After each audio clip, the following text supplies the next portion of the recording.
Hey, he's cramping, he's cramping, he's cramping.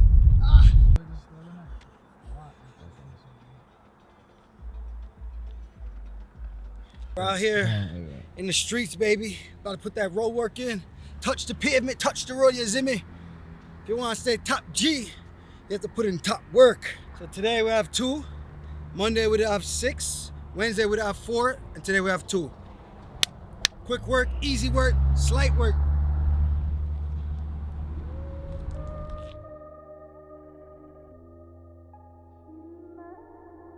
Legs feeling pretty heavy today. And I just worked the desk, so you know you chill for a little bit and then you're like, oh, I gotta work out later on at the end of the day and kind of like relax. You gotta pick up the motivation.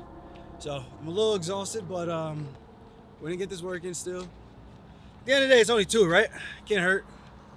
Literally solid 10 minutes of work.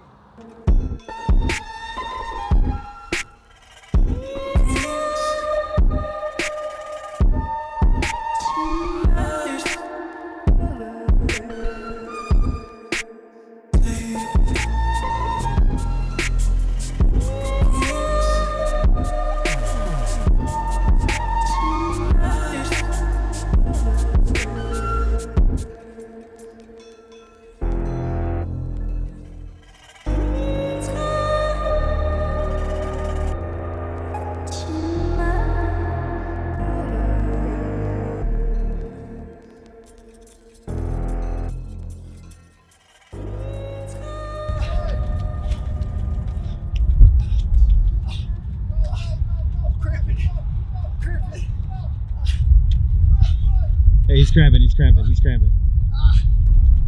Hey, don't get injured.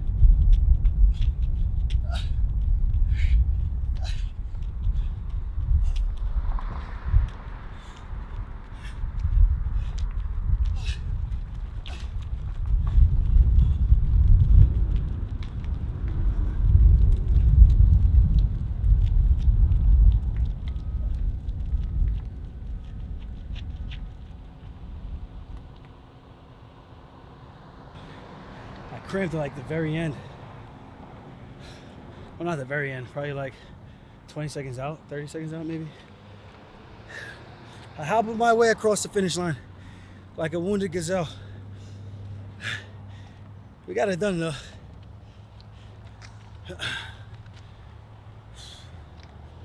Now it's time to eat. Hey guys, we're cooking with the Funk Master today. We're gonna cook some chicken brought to you guys by Bow Valley Barbecue. Let's get into it. Step 1, preheat the oven to bake at 375 degrees. Step 2, remove the skin and clean the chicken with lemon because nobody likes to put dirty meat in their mouth. Step 3, grab the foil paper and marinate in individual Bow Valley sauces. Bow Grizzly hot sauce, Winged Buffalo hot sauce, Total Jerk barbecue sauce, Bigfoot Bold barbecue sauce, the missing link, spice rub.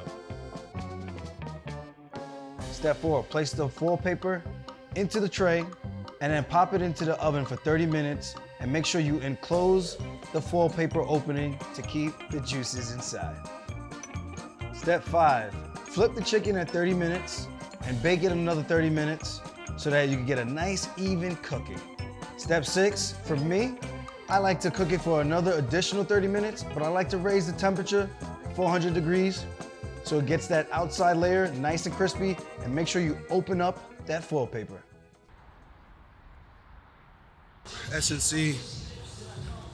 Today's a tough morning. I'm starting to feel like the compounding effects of training week after week after week. That's why we have a nice little deload weekend like in the middle of camp to kind of refresh the body a little bit. So I think I might have to chill out a little bit, maybe like 2 days off or something, or 3. Give my body a nice little reset. Going into the final stretch of training camp. So we'll see. I'm gonna try to push through today and just see if I feel better. I don't know, we'll see. Tough day though, tough day, mentally, physically. But these are the days you gotta get through, and these are the days you gotta work. Just the way the game goes. Now you know, and if you don't know, now you know. Baby girl love my bop and I like me too. No roof on my top and my babe see through. Hey, Been on the pen, don't stop, shit ain't gon' feed you. I been all on my grind, so why I need you? Baby girl love my vibe, and I like me too.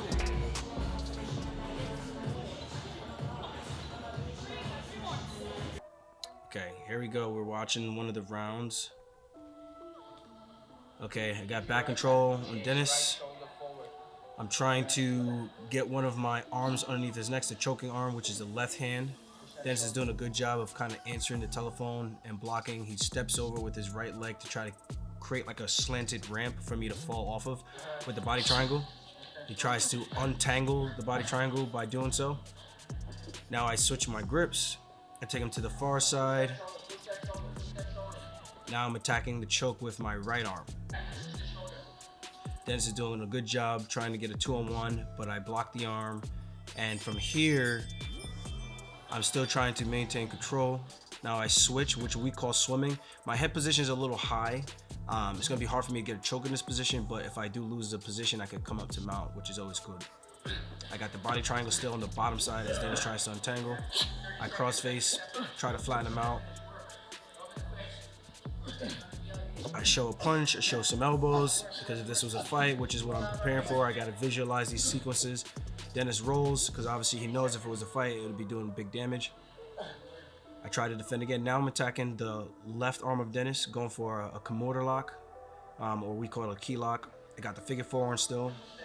I step over, transition to an armbar, and I loop in my left leg in through the space of Dennis's grip. He tries to go palm to palm S grip to try to keep the hands locked.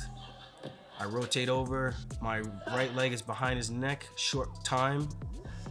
I loop in with the right arm. As Dennis comes up, short time. Now I don't really have a lot of control in this position, but Dennis's arm is still in danger. As I rotate to the right, I lean and I lock up a triangle from the mounted position. This is kind of like Khabib and Justin Gaethje in this sequence. And I attack the armbar and I get the finish. Now Merab is down. I'm shark tanking. I got a new guy. My head is down on the mat trying to keep Merab propped up so I could attack the neck looking for a choke. I put the body triangle on almost immediately. As soon as I get to this position, I show a couple punches, but to the body, to the face. Merab does a good job of protecting his chin. As he does this, I cross face with the right arm. I get my hips on top just to try to keep him honest in case I can transition to the mount. I really can't. Merab's doing a good job of keeping his arms high, keeping his shoulders to the ear. This way it makes it tough for me to get my hand across his neck. He controls my wrist. He's going 2-on-1. I loop my left hand inside. I break the grip.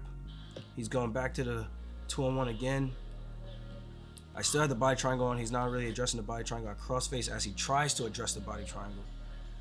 Now I got my right hand on his neck, but I don't have the positioning to finish the choke properly. I need to be underneath his hips and underneath the back of his head. But his head is on the mat.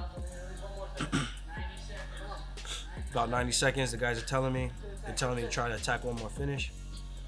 Merab doing a good job of sitting on an angle. I try to take him to the other side. JP's telling me to go palm to palm, but you can't really go palm to palm in this position because as I'm propped up on my elbow, I can't really get that palm to palm angle because it's gonna be at a slant. And at that slant, I'm not gonna be able to get enough pressure to cut the carotid arteries. And look how high I am on Merab's back. The body triangle is in a great position, but because my torso is so long, much longer than Merab's, it makes it difficult for me to be chin to his shoulder. If my chin was on the shoulder and I get the shoulder with my hand, it'll make it a lot easier for me to get the choke. But you can see in this position, I'm a little bit too high. I need to slide down his back, which is not the easiest to do when the guy is a little bit shorter. Now Merab is attacking the body triangle. He's got his left hand on my right foot. He's untangling.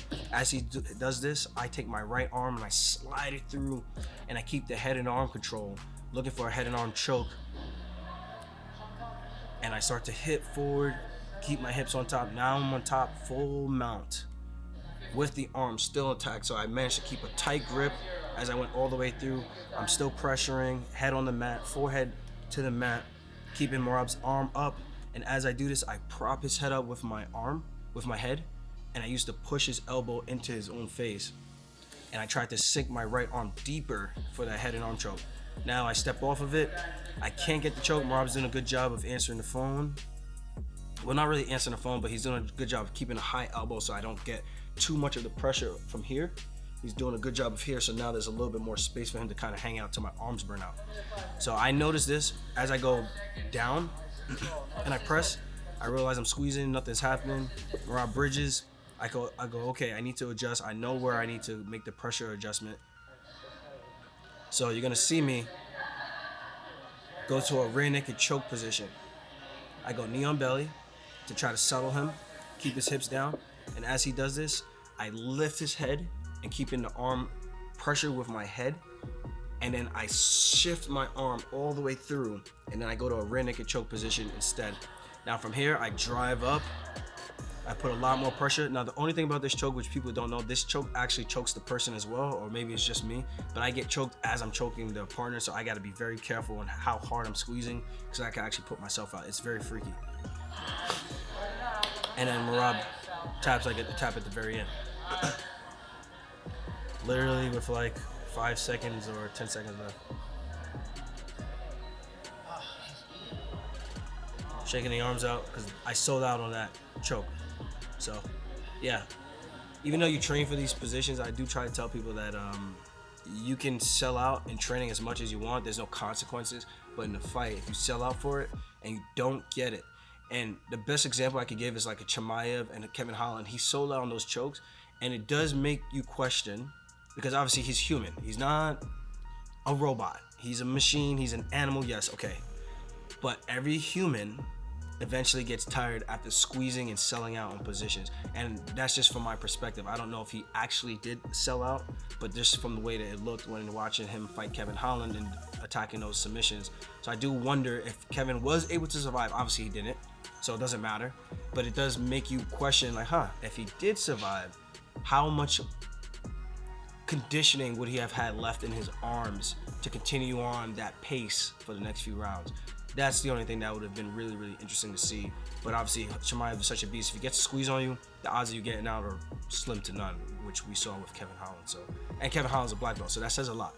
So again, for me, selling out in training is okay, because I want to build that endurance, and I want to see how far I can go and push the envelope before I get tired and burnt out.